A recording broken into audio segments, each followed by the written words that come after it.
Social media যাবে এক করে যাবো সোশ্যাল মিডিয়া 1300 ফর্মের মধ্যে 300 ফর্ম এন্ট্রি হয়েছে। বিএলওকে বিডিও অফিসে ডেকে সেখানেই ডেটা এন্ট্রি করানোর নামে দীর্ঘক্ষণ বসিয়ে রাখার অভিযোগ। কাজের চাপে অসুস্থ বোধ করার পরেও ছাড়া হয়নি বলে অভিযোগ। বাড়ি ফিরে কান্নায় ভেঙে পড়েছেন বিএলও সুমিতা মুখোপাধ্যায়। সোশ্যাল মিডিয়ায় সেই ভিডিও ভাইরাল হয়েছে। জানা গিয়েছে পান্ডুয়ার বাটিকা বৈচি গ্রাম পঞ্চায়েতের পশ্চিমপাড়া এলাকার স্কুল শিক্ষিকা সুমিতা মুখোপাধ্যায় ঘোষ ওই পঞ্চায়েতের 41 নম্বর বুথের বিএলওর দায়িত্ব পেয়েছেন। ওই বুথে 1300 ভোটারের মধ্যে মাত্র 300 জনের ফর্ম আপলোড করতে পেরেছেন তিনি।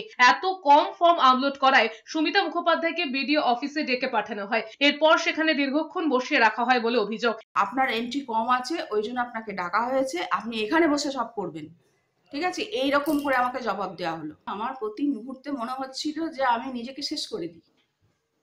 আমি যতক্ষণ রাস্তায় এসেছি আমার অ্যাডিশনাল বিএলও আমার সঙ্গে ছিলেন বলে, আমাকে পৌঁছে দিতে এসেছেন বলে আমার কোনো অঘটন ঘটেনি। এদিকে উত্তর দিনাজপুরের চোপড়ায় কাজের চাপে অসুস্থ হয়ে হাসপাতালে ভর্তি রয়েছেন বিএলও মুস্তাফা কামাল। হাসপাতালের বেডে বসেই এসআইআর ফর্ম আপলোড করছেন মুস্তাফা। সেই ভিডিও ভাইরাল হয়েছে। একটা ফর্ম ফিল আপ করতে আমাদের মিনিমাম 25 থেকে 30 মিনিট লেগে যায়। রাত্রি 2টা, 2টা, 3টা পর্যন্ত কাজ করতে আমার ভীষণ মানসিক চাপ পড়ে যায়। এই নিয়ে আমি কাল পরশুদিন থেকে হাঁটাচলা করতে পারি।